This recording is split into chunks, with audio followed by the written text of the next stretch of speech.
Bonjour et bienvenue. On se retrouve dans cette deuxième partie de vidéo pour le test de l'imprimante 3D Artillery Hornet. Donc voilà, après avoir vu le déballage et le montage de l'imprimante, aujourd'hui on va se retrouver dans cette vidéo pour enfin faire une mise en route de l'imprimante avec réglage, impression et une petite conclusion ensemble pour voir l'imprimante.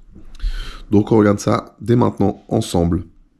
Donc nous voilà maintenant sur ordinateur, on branche la carte SD grâce à l'adaptateur USB fourni sur un ordinateur. Donc moi là j'ai recopié l'intégralité du contenu de la carte sur mon ordinateur. Donc on va retrouver ici en premier lieu un fichier G-code. Donc qui correspond, le G-code en fait c'est le format que l'imprimante va pouvoir lire pour imprimer.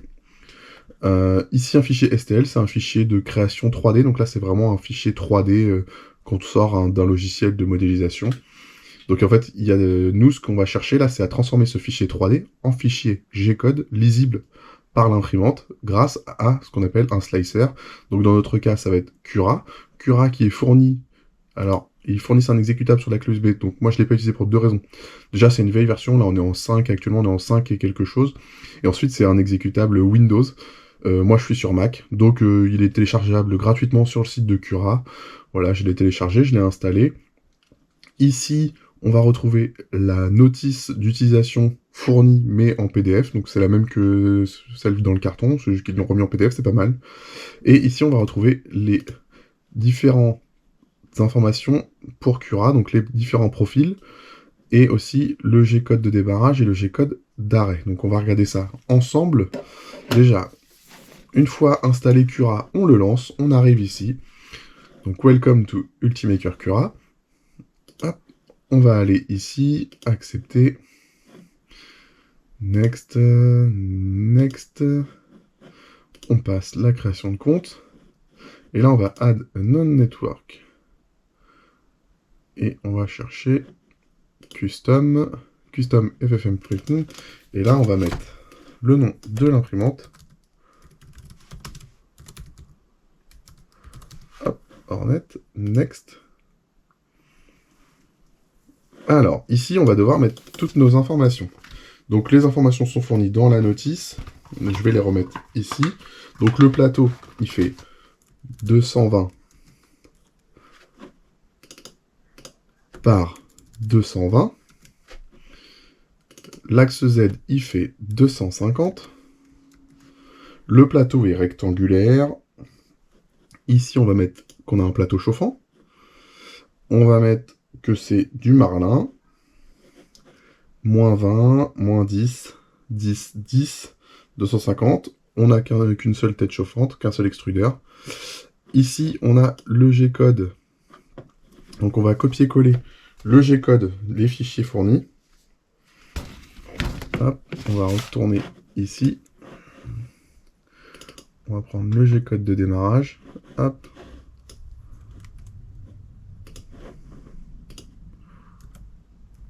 Voilà. On va retourner ici.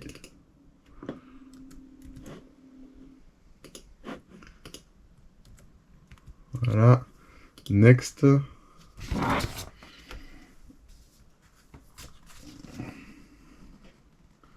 Alors, j'ai oublié. Hop, on va retourner ici. Printer. Hop. Manage printer. Hop. Voilà, j'ai oublié de vérifier ici. Donc, on met bien 0,4. Et ici, il faut mettre 1,75. C'est le diamètre du fil qu'on va utiliser. Et que vous achèterez aussi pour l'imprimante. Voilà, donc la close. Donc voilà. Ensuite, on va aller dans... On va fermer. On va retourner ici. On va aller dans... Hop, je me souviens plus. On va retourner en fait dans Manage Printer. On va aller dans Profiles. Et ici, on va cliquer sur Importer. Et on va aller chercher... Donc, hop. Hop, on va aller chercher sur notre bureau les G-codes, les profiles. Voilà, on va les importer dans l'ordre. Ensuite, on va l'importer. Hop. Et OK. Donc, voilà pour les profiles. Elles sont bien importées. Donc, bah voilà, il y a déjà une nouvelle version. Entre le moment où je téléchargé. Ici, c'est notre plateau d'imprimante modélisé, avec le démarrage ici. Qu'est-ce qui va se passer? Donc nous, on a sélectionné... On va sélectionner ici l'imprimante, le type de PLA. Voilà. Voilà. Ici, on va pouvoir choisir nos types, nos profiles. Donc nous, on va choisir par exemple Hornet normal, allez, par défaut, voilà. Donc voilà, ça c'est notre profile par défaut. Après, on va pouvoir modifier quelques valeurs. Donc déjà, on va juste faire un truc, c'est qu'on va importer, pour tester, le fameux cube, qui est déjà modélisé en G-code. Hop. Mais voilà, le fameux cube qu'il y a à imprimer. Donc, ici, on va choisir la qualité. Donc la qualité, 0,2 mm, c'est très bien. Là, ça va être... alors attendez, voilà. Là c'est le remplissage. Ici on a un remplissage de 20% en gris, oui c'est bien. La vitesse 80, on va peut-être mettre 60, je trouve 60 c'est un peu plus fin en général. On imprime à 210, oui alors moi j'aime bien rajouter, voilà, plutôt je fais ça, et en fait généralement, voilà, j'imprime la première couche pour bien que ça adhère à 210, et après je descends à 200. Voilà. Comme ça. Là, il n'y a pas besoin de support. Alors parfois, vous avez besoin de support quand vous avez des pièces qui sont dans le vide. Des choses comme ça. Donc là, on est pas mal. Et là, en fait, on va lui demander de découper notre pièce. Elle estime environ 36 minutes d'impression. Donc là, ce qu'on va voir, c'est voilà. Hop. Alors, il y a un peu de mal à suivre l'ordinateur.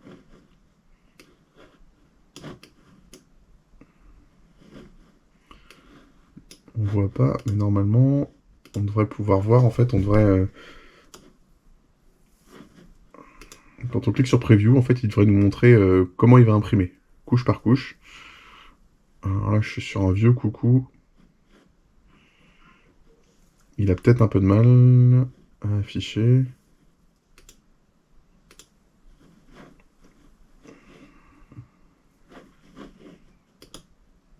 Ouais, il a un peu de mal. Bon, il vous montre en fait les couches les unes après les autres, comment elles ont été découpées, voilà. Bah là, on va le sauvegarder. Donc ce qu'on va faire, c'est qu'on va le sauvegarder. On va le mettre dans le répertoire Hornet.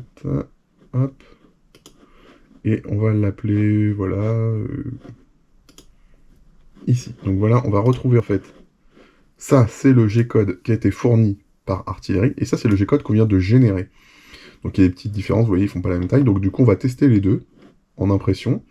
Donc voilà, là c'est comment créer des G-codes à partir de fichiers STL. Les fichiers STL, vous allez pouvoir les trouver sur internet, il y a plein de sites, voilà, gratuits qui fournissent des STL, où il y a des gens sur les réseaux sociaux qui peuvent fournir des STL gratuitement. Après bon, il faut éviter d'utiliser des STL qu'on trouve, voilà, faut se méfier, c'est comme tout, on peut pas revendre des impressions à partir des fichiers STL qui sont pas à nous si on n'a pas les droits. Donc ça, faut faire attention. Donc voilà, pour l'utilisation de Cura, vraiment, c'est vraiment là, c'est du basique, hein, voilà, je vous montre, après il y a des réglages parfois un peu plus importants. Bah du coup, ce que je vous propose maintenant, c'est de passer au test d'impression. Donc, on va aller retourner sur l'imprimante, on va la brancher, et on va déjà voir, et on va aussi paramétrer, enfin faire le réglage du plateau. Donc voilà, maintenant qu'on a mis nos fichiers sur la carte SD, on va démarrer déjà l'imprimante dans un premier temps. Donc, hop, on la branche, on la met sous tension, on la laisse démarrer. Voilà, Marlin 2072. Donc voilà, là elle est démarrée. Donc dans un premier temps, ce qu'il va falloir qu'on fasse, c'est la faire chauffer. Donc on va la faire chauffer, on va aller dans le menu, on va sélectionner température, et on va mettre préchauffage PLA. Donc nous, on va chauffer en PLA. Donc comme ça, on va chauffer à la fois le lit et la buse. Donc là voilà, on va chauffer.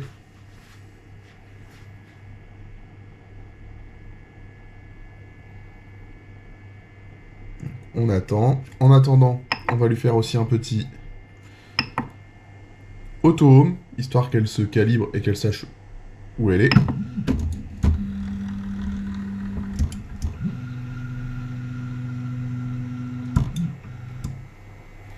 Donc voilà. Hop. On va préparer notre bobine. Donc là, j'ai pris un fond de bobine bleue. Donc moi, je vous invite à acheter cette petite pince là. Vous pouvez la trouver sur Ali ou sur Amazon. C'est une petite pince spécialisée pour l'impression 3D. Elle est très pratique pour couper le fil.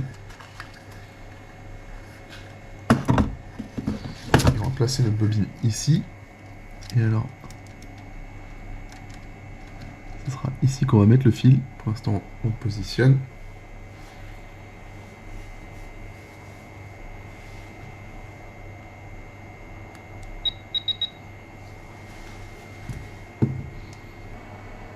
Voilà, la buse est à 200 degrés. Donc, on va pouvoir mettre notre fil. On va appuyer. Donc voilà, l'imprimante est chaude.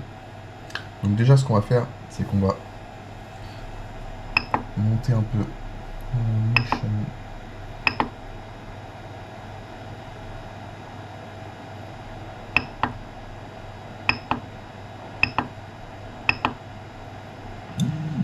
On va monter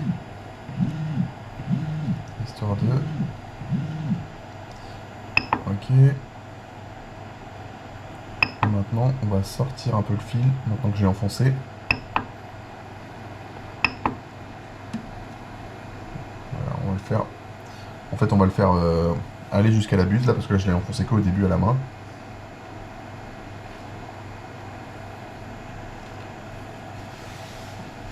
Histoire qu'il y ait du fil chaud qui commence à sortir par la buse.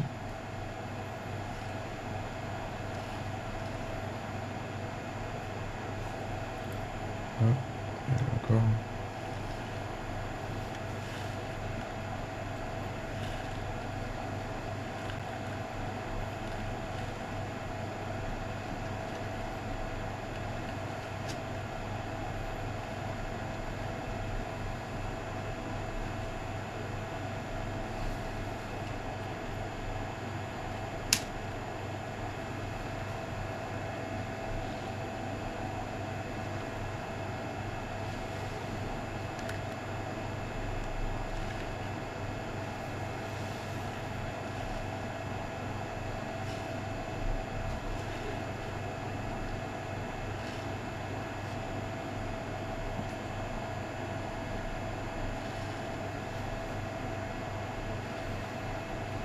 Donc là, ça devrait pas tarder commencer à sortir.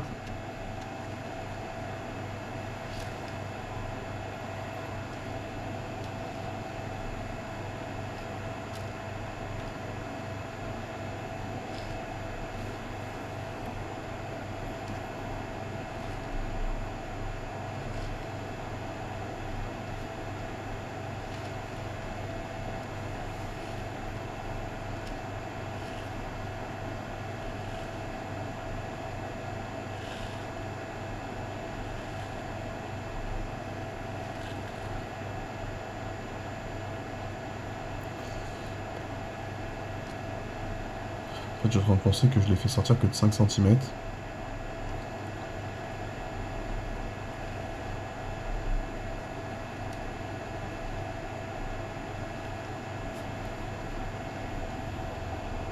Voilà, ça commence à sortir. Voilà, comme ça. On va laisser sortir un petit peu au début.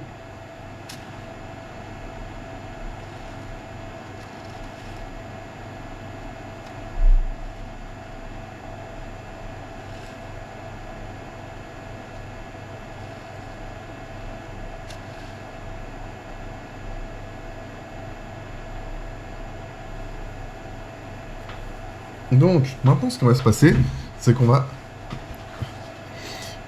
faire le nivellement de notre plateau pour voir que notre plateau il est bien plat.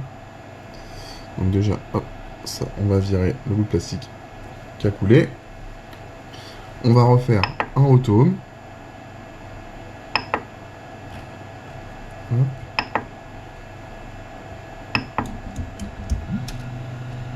Donc comme ça, normalement, on va voir qu'on va être au niveau 0 du Z. Et là, on va bouger le X. Voilà. Et là, en fait, ce qu'on va prendre, c'est on va prendre une feuille de papier A4, tout simple. Et on va essayer de la glisser entre le plateau et la buse. Et le but, c'est qu'en fait, il faut que ça frotte sans empêcher la feuille de glisser. Et pour cela, on va jouer avec les petites molettes en dessous pour détendre le plateau. Donc, hop, on va commencer comme ça. Voilà, là, je sens que ça commence à accrocher un petit peu.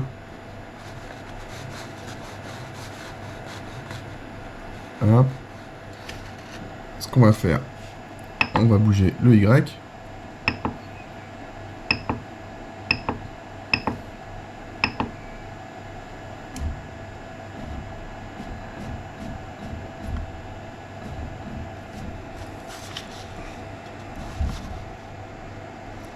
Voilà. Même chose. On va régler la petite molette ici.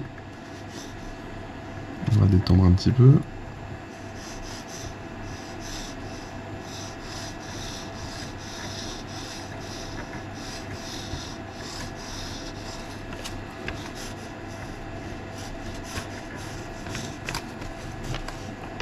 Voilà, là ça accroche un petit peu.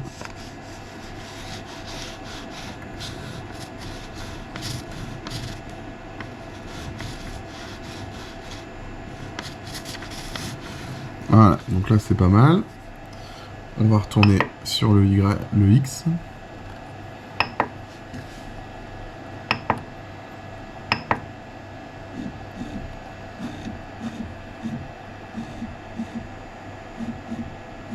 Voilà. Ici ça bouge complètement. On va desserrer aussi un peu.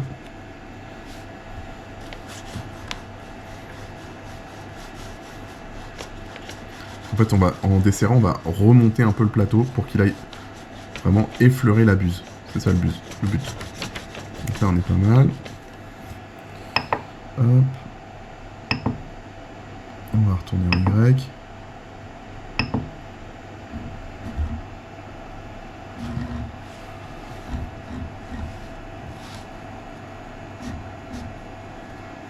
Voilà. Donc là, c'est assez pareil.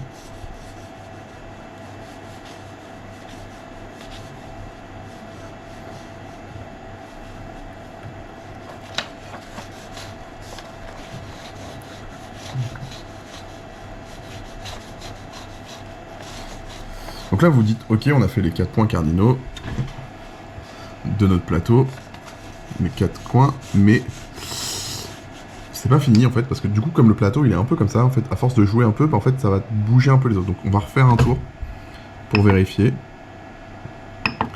Donc, on va retourner en X. Hop.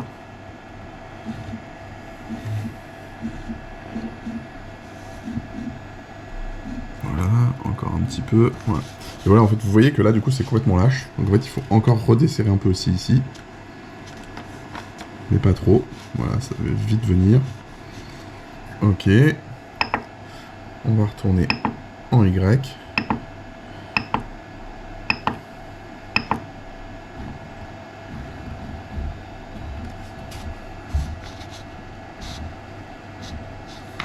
Voilà, en Y, ça a besoin un peu aussi.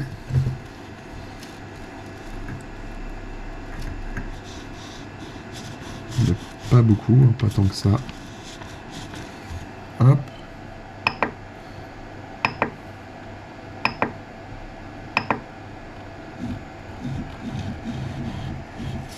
Voilà. Et là, par contre, pour le coup, on est trop appuyé. Donc, on va resserrer un peu.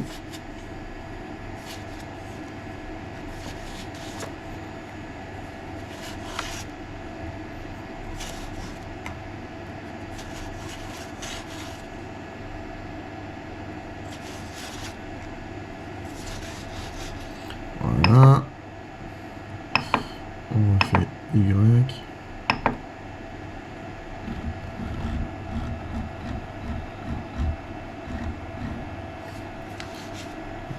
C'est un peu là. Ouais, c'est pas mal. Hop, on va refaire un petit tour en X.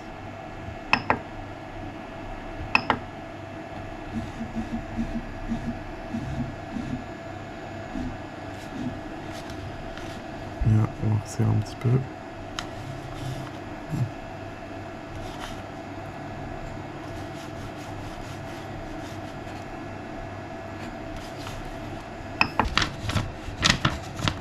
Donc là, ouais, c'est pas mal. Je pense qu'on a le bon réglage. Donc là, on est bien. Donc on va refaire un auto. Et on va pouvoir lancer en fait notre première impression avec le cube. Alors on va lancer en premier le cube qu'il y avait sur la carte SD. Donc pour ce faire, on va aller dans Print from Media. Et là on va prendre le premier, le cube.gcode.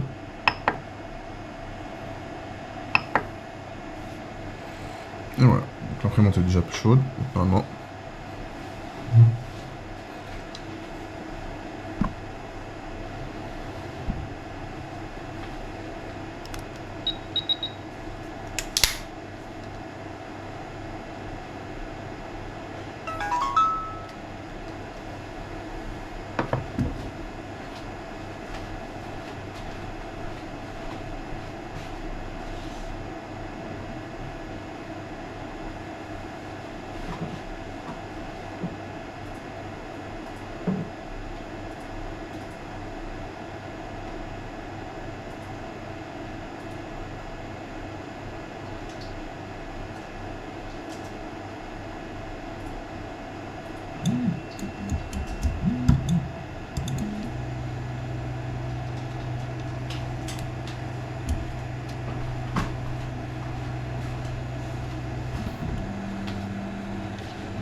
Donc voilà, on a fait plusieurs petites impressions, donc on va les prendre dans l'ordre.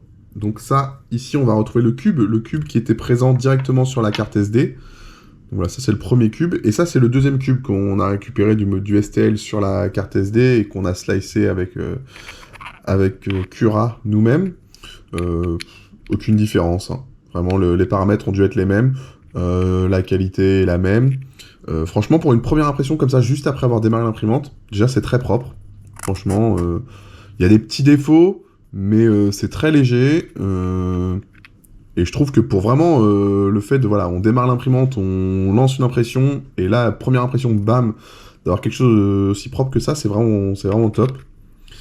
Donc voilà, après bah, j'ai imprimé d'autres choses, j'ai imprimé un petit Benchy Boat, alors du coup ça généralement c'est ce que tout le monde fait en première impression, vraiment pour tester l'imprimante, ça permet de tester les courbes, les pentes, les lignes droites, les arrondis, les impressions dans le vide. Donc voilà, c'est vraiment, ça permet de tester pas mal de trucs. Donc, voilà, il a quand même des petits défauts ici, là, il a un petit défaut, alors je sais pas si vous allez voir la caméra.